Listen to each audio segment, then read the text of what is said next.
గురుగారు అవుతుంది గురుగారు. ఆ. పరమాత్మ ఆది మధ్యాంతరైతు, ఆది యందు మధ్యమందు అంతమందు ఉండేవాడు పరమాత్మ. అంటే దేనికి ఆది లేదు, దానికి అంతము లేదు. అది అంటే బర్త్ డెత్ లే, అది ఒకటే సత్యం. దాంట్లో ఏమైంది, పంచభూతాలు పుట్టి, అంటే పంచభూతాలు అంటే చెలించటం, కర్మ అంతే. అంటే పంచభూతాల్లో నీ ఒక లిమిటెడ్, నాగేశ్వరం లిమిటెడ్, అట్లాగే ఈ ప్రపంచం అనేది ఒక లిమిటెడ్. కానీ రాముడు, కృష్ణుడు, బుద్ధుడు, యేసు ఇవన్నీ కూడా ఆకారంలో లిమిటెడ్ అన్నమాట. అంటే మీకు ఒక ఆకారం ఉంది, ప్రపంచానికి ఒక ఆకారం ఉంది, దేవుళ్ళు కూడా ఆకారం ఉంది, త్రిమూర్తి ఆకారం ఉంది, అవతార పురుషుడు కూడా ఆకారం. ఆకారం ఉన్నదంతా కూడా కాలంలో పుట్టిందే కదా, కాలంలో ఉండే కదా, కాలగర్భంలో కలిసిపోయేదే. అంటే ఇప్పుడు పొద్దునే మీకు ఈ ప్రపంచం అంతా నేను మీకు ఇచ్చేస్తున్నాను. ఇప్పుడు ఈ కంటికి కనిపించే ప్రపంచం అంతా నేను ఇచ్చేసా, నాదే ఇదంతా మీకు ఇచ్చేసాను. ఇప్పుడు మీరు తలంపు వేసుకున్నారు ప్రపంచం అంతా నాదే అని. ఇప్పుడు నా దగ్గర తలంపు పోయింది, ఇప్పుడు నేను నిద్రపోయాను. అంటే ప్రపంచం ఎక్కడ ఉంది, బయటే ఉంది. తలంపు లోపలికి వెళ్ళింది, కళలోకి వెళ్ళింది, నిద్రలోకి వెళ్ళింది. ఇవాళ రాత్రి మానేస్తే మీ తలపు మీతో వచ్చేస్తుంది. అదే ప్రపంచం మొత్తం మీదే అన్నప్పుడు ప్రపంచం అంతా మీ మనసులో పెట్టుకోండి.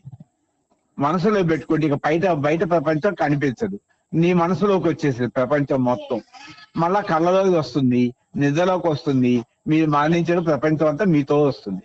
ఇదంతా మనసు ఆడే నాటకం అంతే, ఏం లేదు. మనసుని కట్ చేస్తే అయిపోయింది. నా లోపల థాటే కదండి ఇప్పుడు, అది ఒక ప్రపంచం అనే థాట్ మీరు వేసుకున్నారు ఆల్రెడీ. అంతే, అమ్మానే వేసుకున్నారు, నాన్నని వేసుకున్నారు, కులవని వేసుకున్నారు, మతమని వేసుకున్నారు, లింగభేదం వేసుకున్నారు. ఆ ఊటంలో ఇంద్రియాల ద్వారా బయట వేసుకున్న తలపు మీకు లోపలికి వచ్చింది. ఇప్పుడు రాత్రి కూడా తలుపులు వేశారు, గదిలోకి వచ్చారు, ఎవరు బయట నుంచి లోపలికి వస్తారా తాళం వేస్తే ఇంట్లో? అట్లాగే గార్డెన్ నిధులు మీకు ఏ తలుపులు కొత్తవి పడలేదు కదా, మళ్ళా పొద్దున్న లేచి కొత్తవి వేసుకున్నారు. ఇప్పుడు గార్డెన్ నిధులు తలుపులు వేసుకోలేదు, పొద్దున్నే కొత్తవి వేసుకో, పాత ఇల్లు తీసి పారేయండి. నీ మనసులో ఒక తలుపు రమ్మంటే ఎలా వస్తుంది? అంతే. ఇప్పుడు నాకు ₹1 ఇచ్చారనుకో, నా చేతిలో ఉంటుంది. మీ పేరు మీద నాదన్నా అనుకోని నా పేరుతో రాయించుకుంటే రేపు నా మనసు వాగుతుంది, నల్గొండ పేరు మీద నాది అని. ఇప్పుడు మీ మనసు వాగట్లా, అదిగో పెద్ద మీద నాది, నా బెళ్ళం, నా కూతురు, అదిగో నేను ఉద్యోగానికి వెళ్ళాలి, అదిగో నేను వచ్చిన నిఖిల ప్రపంచం వచ్చును. థాట్ అండ్ థింగ్స్, గార్డెన్ నిద్ర మీద మీరు ఒక్కదే ఉన్నారు. అక్కడ కామం లేదు, క్రోధం లేదు, లోభం లేదు, మోహం లేదు, మదం లేదు, మాత్సర్యం లేదు. అంటే అరిషడ్వర్గాలు ఏమిటనేది మీరు పరమాత్మగా ఉన్నారు. పొద్దున్నే కామం లాగానే ఈ జగత్తు మొత్తం నీ సొంతమైనా కూడా ఇది ఒక పెద్ద కళ. అంతే. మీకు కళలో టాటా కంపెనీ కళలో మెడుకులో 1,00,000 కార్లు ఉన్నాయి. రిలయన్స్ అంబానీ గారికి 10 లక్షల కోట్లు క్యాష్ ఉంది, ఏదో కంపెనీ ఎసెట్స్. ఇప్పుడు అవి నాకు కళలో లాంటివి అనమాట. అంటే నాకు వాళ్ళకి ఆ కళలో కూడా 1,00,000 కార్లు ఉన్నాయి, 10 లక్షల కోట్లు కంపెనీలో ఉన్నాయి కళలో కూడా. అంటే మెలకువలో వాళ్ళకి గొప్పగా అనిపిస్తుంది, నా కళలో సంపద వాళ్ళకి తక్కువగా అనిపిస్తుంది అజ్ఞానం వల్ల. జ్ఞానంలో వాళ్ళకి 1,00,000 కార్లు ఉన్నా, 10 లక్షల కోట్లున్నా, నాకు కళలో 1,00,000 విమానాలు ఉన్నాయి, అంటే ఇంకా ఎక్కువ ఉన్నాయి. 10 లక్షలు కాదు, 50 లక్షల కోట్లు ఉంది కళలో. నాకు ఈ కళే నిద్రపోయిన తర్వాత అందరూ ఆత్మస్వరూపులే. ఎవరు చనిపోయినా ఇంట్లోంచి ఒక్క బియ్యపు గింజ తీసుకెళ్ళదు, సమయం కాదు ఇదైనా. అందుకని అది ఒక్క బియ్యపు గింజ కూడా లేని కటిక పేదవాడిని, కానీ ఏ తలపు లేనివాడిని. ఈ ఎత్త మొత్తం ఇచ్చినా తలపు వేసుకోదు. అంతే అంతే అంతే. తలపు వేసుకొని ఏదో పండు ఇచ్చారు, నోట్లో పెట్టేస్తుంది, అయిపోయింది. చేతిలో మట్టి పాత్ర ఉంది, మీరు చూసారుగా. ఇప్పుడు కట్టాలు మొత్తం నాకు ఇస్తా అంటే నేను తీసుకోనుగా. రిలయన్స్ కంపెనీ తీసుకొని చూసే వాళ్ళకి ఏంటంటే అదే పిచ్చోడు లాగా ఉన్నాడు, ఏమని లేదు, డబ్బు లేవు అనుకుంటారు. తలపులు లేవు కదా, ఎన్ని జన్మలు ఎత్తినా తలపులు వదులుకు. ఇప్పుడు 800 కోట్లు ఉన్నారు. వాయువు స్తంభిస్తే గాలి ఆగిపోయింది, అందరు ఇక్కడ రాలిపోతారు. అలాంటి కాంతి లైట్ పురుగులు రాలిపోయినట్టు 800 కోట్ల మంది రాలిపోతారు. రాలిపోతే ఏం తీసుకెళ్తాయినా? కనీసం తన ఒంటి మీద గుడ్డే తీసుకెళ్లదు, పైగా దేహం మసైపోతుంది, లేదా 6 అడుగులో బూట్ చేస్తాయి. ఇవాళ కేరళ ఏముంది, అన్ని సవాల్ గుట్టలు అయిపోయింది, ఏముంది? దాంట్లో నువ్వు కూడా ఉంటే ఏమయ్యేవాడి? జన్మ అయిపోయింది ఇంతేనా? దీనికోసమేనా పుట్టింది? నీవేదో నువ్వు తెలుసుకోవడానికి పుట్టావు.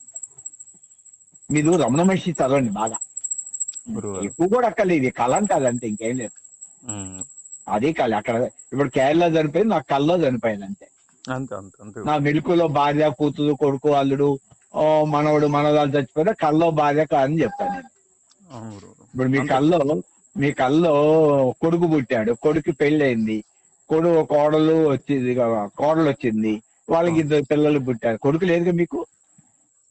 కొడుకు లేరు, ఇప్పుడు కొడుకు పుట్టాడు, కళలో పెళ్లి చేశారు, వాళ్ళ సంసారం ఉంది, వాళ్ళకి కారు కొనిపించారు, పిల్లలు కారులో వెళ్ళారు, వెళ్తుంటే ఎక్కడ యాక్సిడెంట్ అని చచ్చిపోయారు కళలో. కళలో ఏడ్చారు, మేలుకుంటే అది ఏడుస్తారా? ఇంకేం లేదు. ఇప్పుడు వెళ్ళి ఏడవండి మేలుకులో, నా కళ్ళలో కొడుకు కోడలు చచ్చిపోయారు, మనవడు యాక్సిడెంట్ అని నవ్వుతారు. అది అట్లాగే కళ్ళలో సూట్ కేసు పెట్టాను, 1 కోటి రూపాయలు పోయిందని ఏడవండి కళ్ళలో. మేలుకుంటా పోలీస్ స్టేషన్కి వెళ్ళాను, కళ్ళలో 1 కోటి రూపాయలు పోయినాయి అని వాళ్ళు నవ్వుతారు. పోలీసులు కూడా, జడ్జి గారు కూడా నవ్వుతారు. కానీ వాళ్ళు మెలుకులో ఇదంతా నిజం అనుకున్నారు, పోలీసులు, ఉద్యోగాలు, కోర్టులు అన్ని. నాకు ఇది నాకు నవ్వు వస్తామంట. ఇది కళ అంట నేను, అంతే తేడా. ఇది కళ మళ్ళీ నాకు జ్ఞానికి కళ అంతే, వాళ్ళ జ్ఞానికి కళ అంతే. ఇది పెద్ద కళ, అది చిన్న కళ. ఇది ఒక్కటి అర్థం చేసుకుంటే మీ జన్మ ధన్యం అయిపోతుంది. ఎవరో రావాలని కాదు, మీ పెళ్లి మీరు కూర్చొని సాధన చేసుకోండి. ఎవరితో ఎంతమంది కలిస్తే వాళ్ళ ఆలోచనలు మీ మీద పడిపోతాయి, ఇంప్రెషన్స్. మీ ఇంప్రెషన్స్ వద్దండి అంతే. ఇప్పుడు మీ అన్ని ఇంప్రెషన్స్ నేను తీసుకోను కదా, ఎవరితో ఫోన్ లో మాట్లాడతలేదు కదా, నా యూట్యూబ్ పెడుతున్నాను, ఇంట్రెస్ట్ తో రిసీవ్ చేసుకొని మాట్లాడుతున్నాను. నా ఇంప్రెషన్స్ చేస్తున్నా గానీ మీ ఇంప్రెషన్స్ నేను వేసుకోను. అంతే. ఇప్పటికైనా జ్ఞానమే కావాలి. నిరాకార పరమాత్మ సత్యము. ఈ ప్రపంచం సినిమా. మీరు సినిమాకి వెళ్ళారు, సినిమాకి వెళ్ళి 100 రూపాయల టికెట్ సినిమా చూశారు. సినిమాకి రాకముందు సినిమాలో మీదేం లేదుగా. సినిమా చూసినప్పుడు కూడా సినిమా అక్కడే ఉందిగా. సినిమా నుంచి వచ్చేటప్పుడు బయటకు వచ్చే సినిమా అక్కడే ఉందిగా, మధ్యలో వచ్చేస్తే ఏం తీసుకెళ్ళి. అట్లా ఈ ప్రపంచం వచ్చినప్పుడు నువ్వేం తీసుకొచ్చావు? దేహంపై నూలు పోగు తేలేదు. మళ్ళా ఏం చేసుకెళ్తున్నావు? సినిమాలో ఈ ప్రపంచంలో తిరుగుతున్నావు. ఎక్కడో మానించినప్పుడు దేహంపై నూలు పోగు రాదు, పైగా ఈ దేహం మస్ అవుతుంది. ఇంతే, అజ్ఞానం తప్ప ఇంకేముంది? ఈ ప్రపంచం అంతా అజ్ఞానం అంతే. ఏ కర్మ చేసినా అజ్ఞానమే. మాయా ప్రపంచం ఇది. ఆ నిరాకారం పరమాత్మ చేస్తే అదే మోక్షము. నీకు అన్ని బంధాలు తొలగినప్పుడు అదే మోక్షం. అది ఇప్పుడు పిచ్చోడని అందరూ ఎగ్గొట్టారు. బంధువులు, కొడుకు, కూతుళ్ళు, అల్లుడు, భార్య అందరూ ఎలగొట్టేశారు. ఏమైంది? నాకేమైంది? నా పట్టుదల నాదే కదా. అంతే, నాతో రాదు కదా. ఆ రోజు చచ్చిపోయి ఉంటే అంతే. ఈ డబ్బులన్నీ, ఈ ప్రపంచం అంతా డబ్బు, వస్తువుల మీద ప్రేమలు ఉంటాయి. కాబట్టి నాకు నేనే ఇష్టం అనమాట. ఎవరు ఈ ప్రపంచంలో తర్వాతే ఇష్టం. నన్ను నేను ప్రేమించుకుంటాను 100%. నాకు ఇష్టం, నాకు నేనే ఇష్టం ప్రపంచం అంతే. తర్వాతే ఎవరైనా ఇష్టాలు. నా ఇష్టాన్ని బట్టి నేను ఎప్పుడు నాకు నేనే ఇష్టం అంటే అంతే, అయిపోయింది. నాకు వాళ్ళకి ఇష్టమైతే వాళ్ళు ఉంటారు, లేకపోతే పోతారు అంతే. నాకేమైంది? నాకు ఎవరి మీద ఇష్టము లేదు, అయిష్టము లేదు అంతే. జీవితాంతం కూతురు, కొడుకు, భార్య పలకపోయిన ఒకటే, రేపు జీవితాంతం నా ఎదురుగన్నా ఒకటే, ఎదురుగన్నా ఒకటే, రాకున్నా ఒకటే. మీకు అట్లా కుదరదుగా.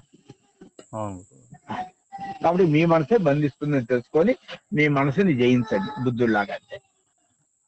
బంధం లేకుండా ఇంట్లో అయినా ఉండొచ్చు. మీ ఇంట్లో ఉండలే, నేను ఉన్నాను కదా అంతే. అంతే. ఎన్ని బోధలు చేసినా ఏమి లాభం లేదు. అనుభవ జ్ఞానం కావాలి. బోధలన్నీ ఎవరైనా చేస్తారు, చిలక పలుకులు. ఒక 10,000 ఇస్తే 4 వీడియోస్ అందమైన యాంకర్ తో చక్కగా మాట్లాడిచ్చు. ఎన్ని చిలక పలుకులే. ఈ పుస్తకాల రాతలు కూడా అన్ని అంతే. ఇంకా ఏమి లేదు. అది అనుభవ జ్ఞానం మెయిన్. అనుభవ జ్ఞానం లేకుండా ఎన్ని పుస్తకాలు చదివినా లాస్ట్ ఆడికే పోద్ది. అందుకనే లక్ష బెంజికలు 1,00,000 తెల్ల వెంట్రుకతో అంటారు. అసలు ఈ జగత్ అంతా కూడా ఒక తెల్ల వెంట్రుక అంటారు. మీరు అనండి అంతా నేను కూడా ఏమనలేదు. నేను తీసుకుంటా అంటాను.